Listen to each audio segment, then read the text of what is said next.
So we got another pile of transformers here.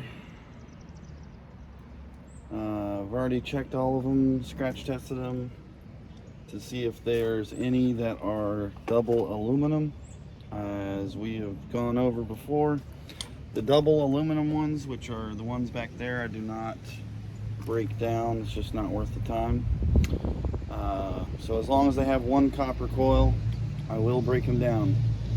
About half of these, or more than half of these, have double copper, and there's one with 3 coils, and those are usually 2 copper and the small one's aluminum. So there's also a special type of transformer that you don't come across too often, and I think made a few videos on it before, and it's got some hidden copper in it, and we will get to it and I'll show you what I mean once we come across it.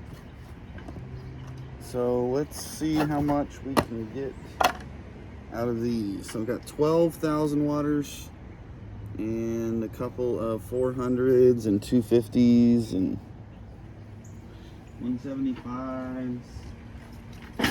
Pretty much every type you can find. So let me grab the hammer.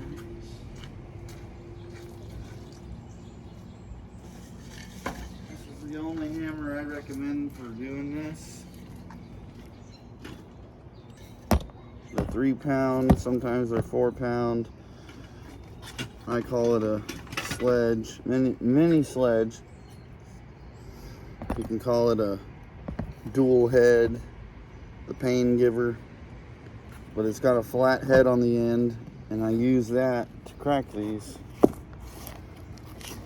And if you've never been here before, hello. Welcome to the funny farm. Let's see, let's go ahead and get us a bin for the steel.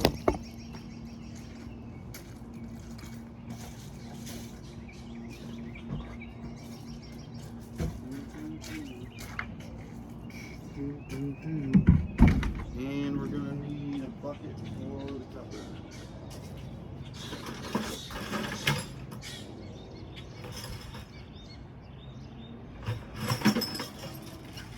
So let me get the bucket ready. Hold on.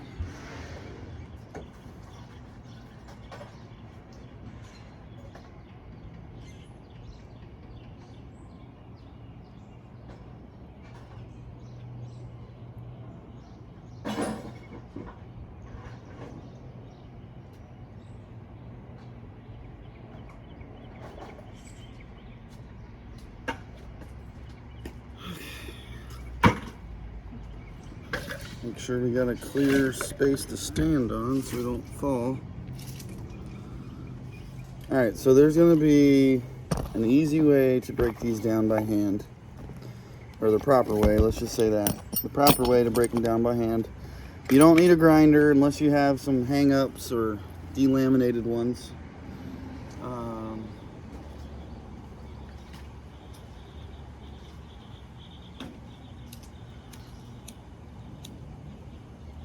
So, to me, there is a top and the bottom.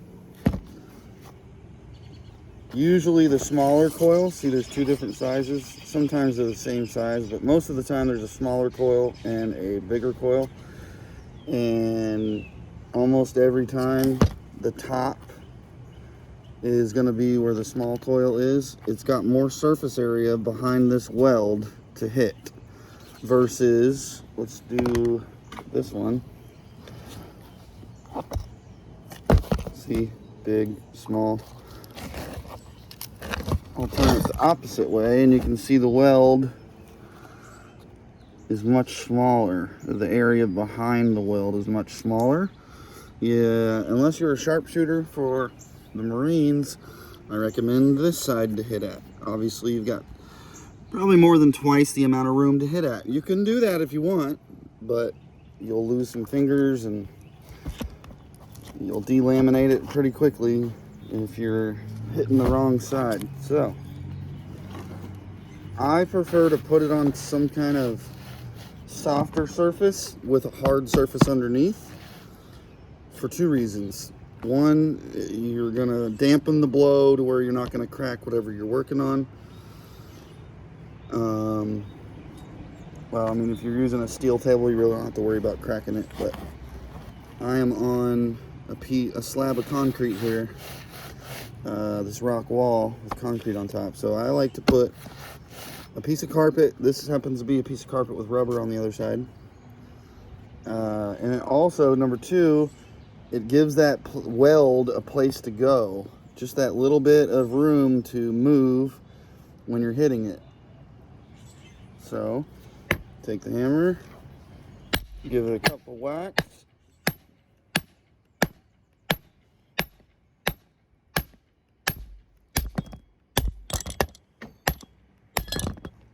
There you go. They're an L-shaped piece. Remember that bigger side you're aiming at versus that. That's what you got to aim at the other side. So about twice as much as the surface area to aim for.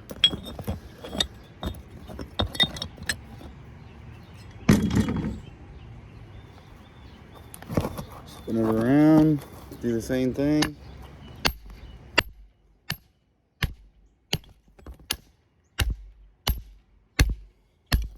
I'm really not swinging very hard.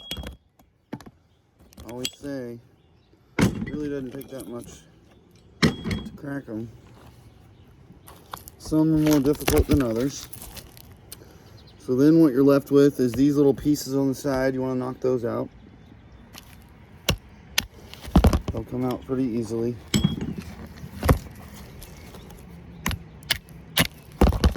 Okay. And now you're left with the core. And sometimes this core will have some sharp edges on it and it'll get hung up on those coils. So I like to turn it sideways and kind of flatten out those sharp edges. Just makes it a little bit easier when you're trying to push that core through and get the coils out. So then you take it on that side.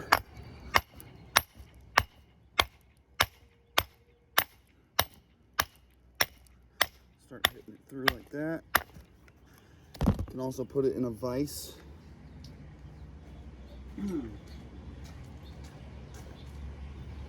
Also put it in a vise and use a punch or whatever piece will fit in there and hammer it through. I just, especially on the copper ones, just like to turn it up on its side and then you just hammer that coil off.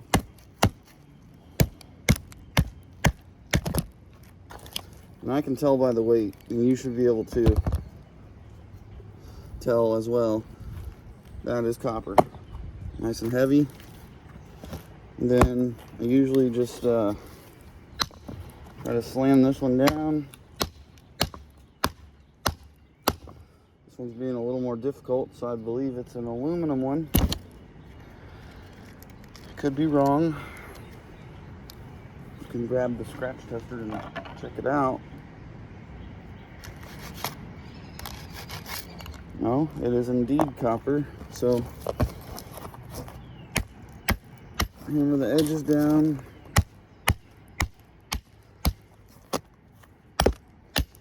By doing that, you'll loosen up some of that tape and glue and stuff holding it on there.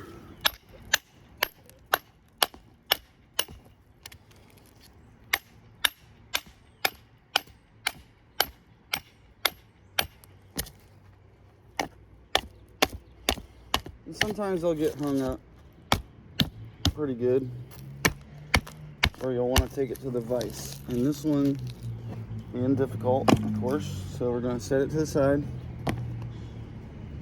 and we'll bring it to the vise and finish it up.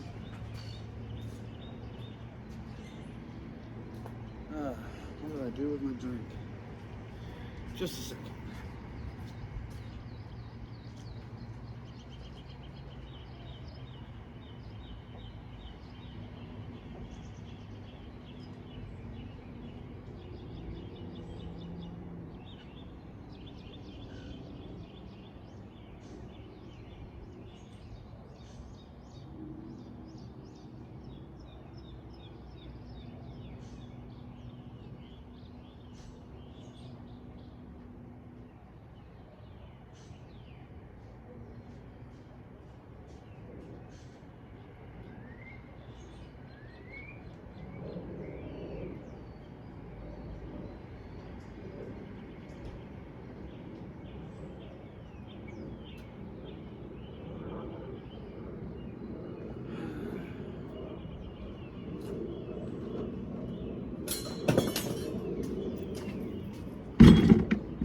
Okay.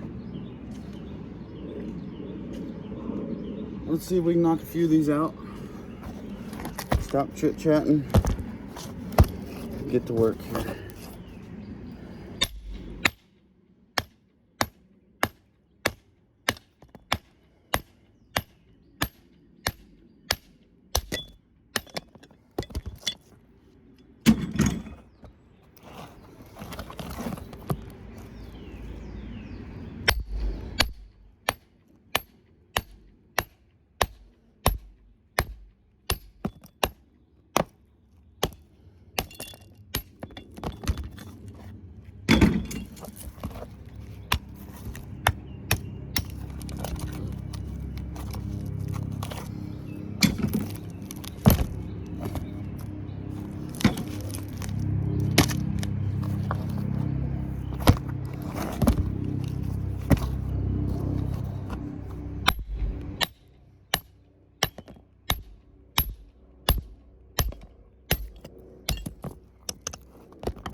Clean those sharp edges up.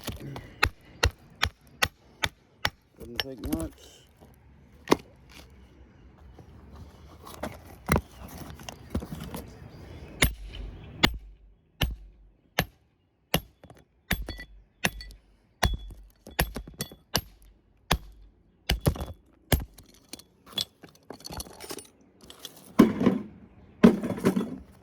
So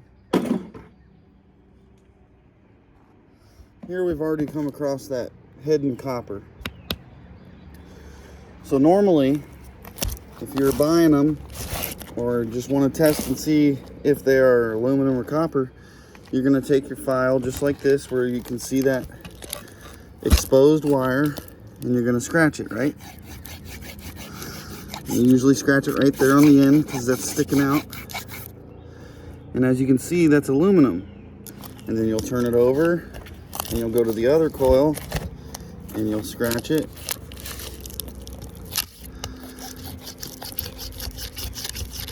And you'll say, oh wow, that's a double aluminum one.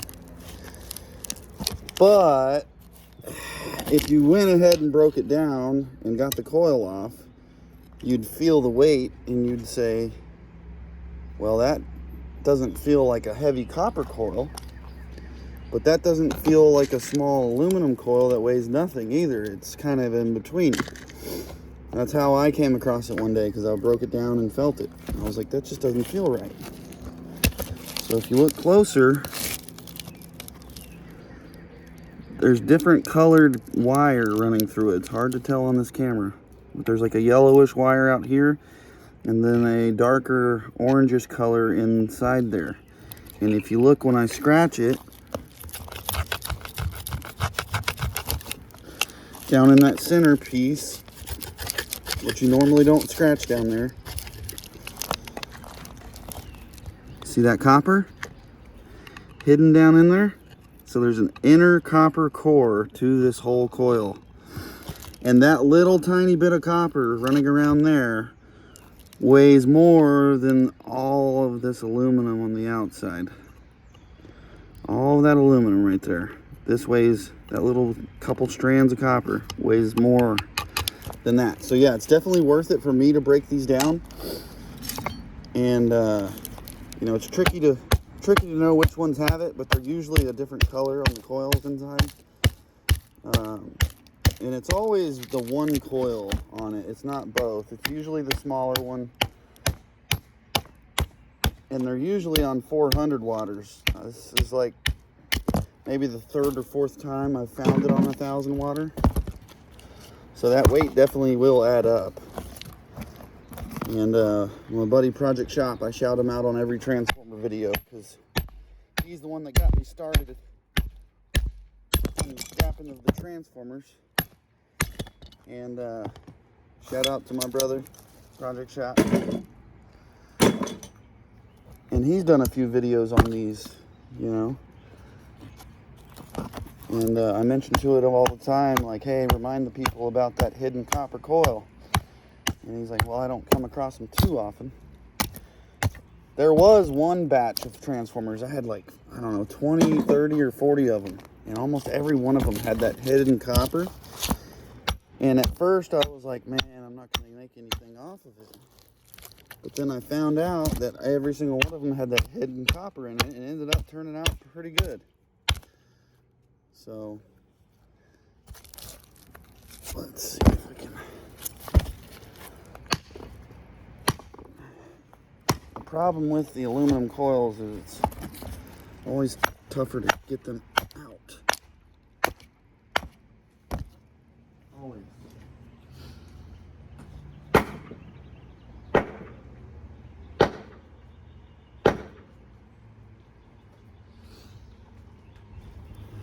So we're probably going to send that one through the vise,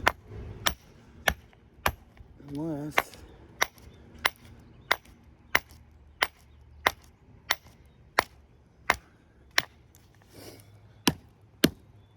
it wants to come off for us right now.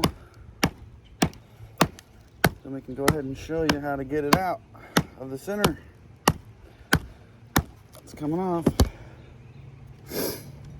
And the coils are connected with a wire in there, so you just want to snip that, and then it'll come right off like that. Okay, so yeah, that definitely weighs more than an all aluminum coil. And as we saw in the scratch test, there's that copper, runs all the way around that inside. So let me show you how I get it out. Let me put you down here. Get a better angle. Okay. If we can find a way to prop it up. There we go. Alright. So you'll take your big cutters. I like cable cutters. Some people use the bolt cutters. I started using those at first, and these cable cutters are really leaps and bounds better for cutting through aluminum wire, copper pipe, up to a certain, you know, level or size. And you can even make it extended. You know, just throw a pipe on there that works good. You can stick it in your vise. Project Shop does it all the time. Gives you more leverage. You don't have to work as hard and strain yourself. I'm drooling everywhere. Look at me. Drooling over that copper. Okay, so we'll cut one side all the way through, and then I go to the other side, do the same thing. Usually take two cuts, depending on how big your jaws are on this thing.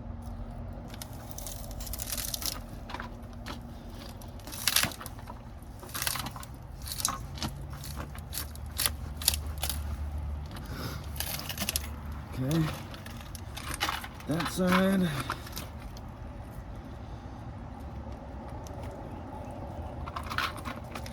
Now it is a little extra step or two, but the copper adds up. Okay, let's get back up here on the wall. That sun is bright. And we can show you the copper running through. Kind of hard to see on how bright it is out here. Let's see. Let's try to change the angle here.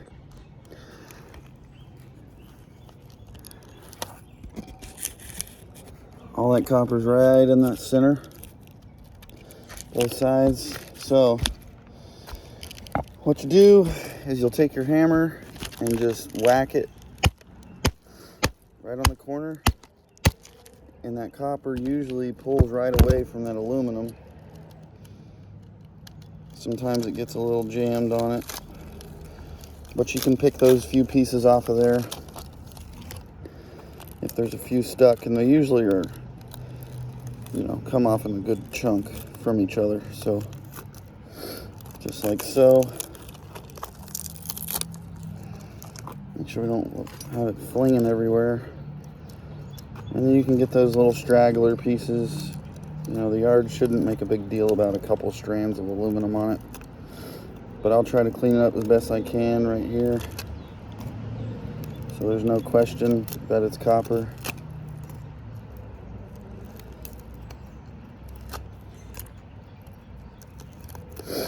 Some have more tape than others, but as you can see, all that copper right there. So let's get all the copper out and show you versus the aluminum. Still got a little more over here.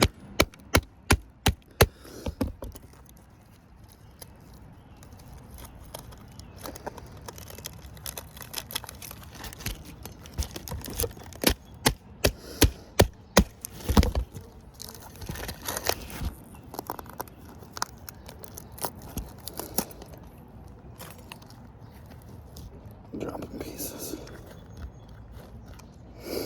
Uh-oh. There we go. Okay, so that's one side.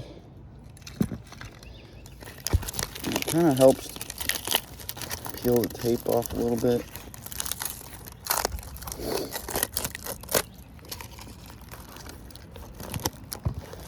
Turn on the side, give it a little whack on there.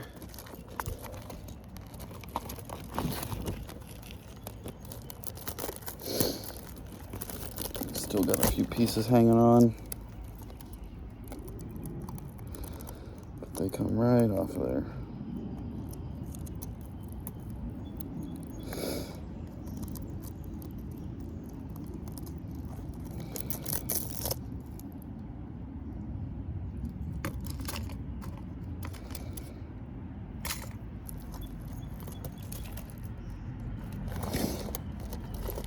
And get the other side.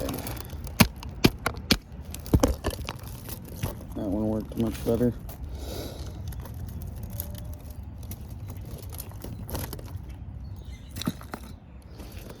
Couple of stragglers left behind.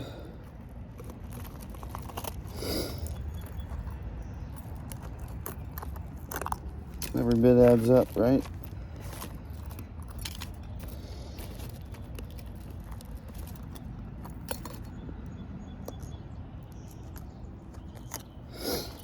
Alright, enough fiddling with that. So let's see.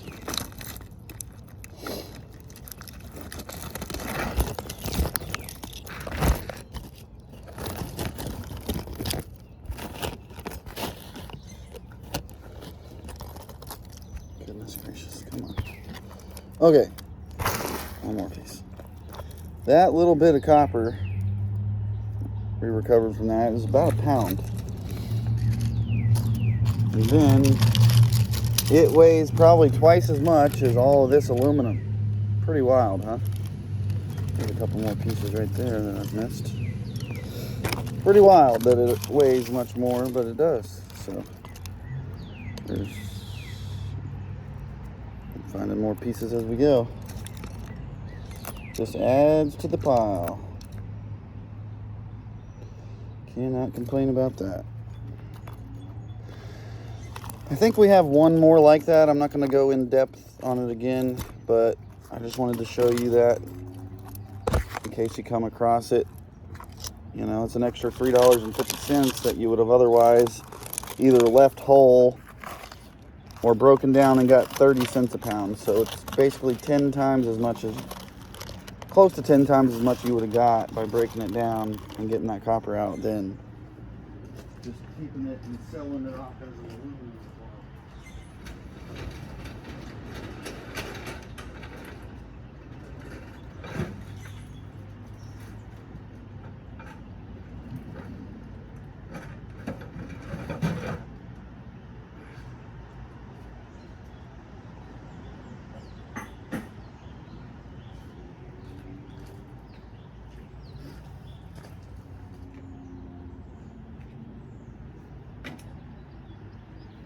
So now that we got the tedious work out of the way, let's try to crank it up a notch. Get these broke down.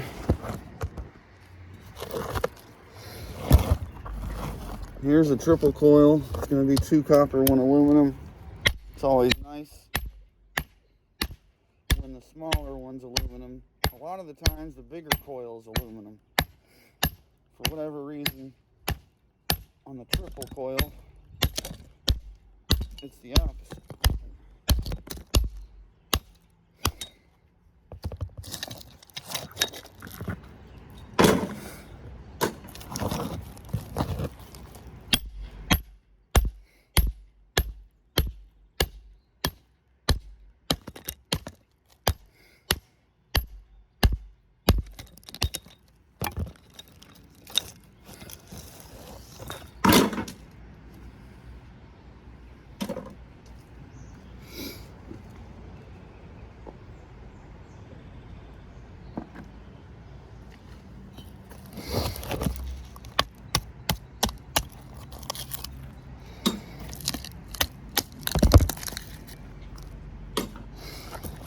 Got some real sharp edges on this one. Yeah. Clean those up.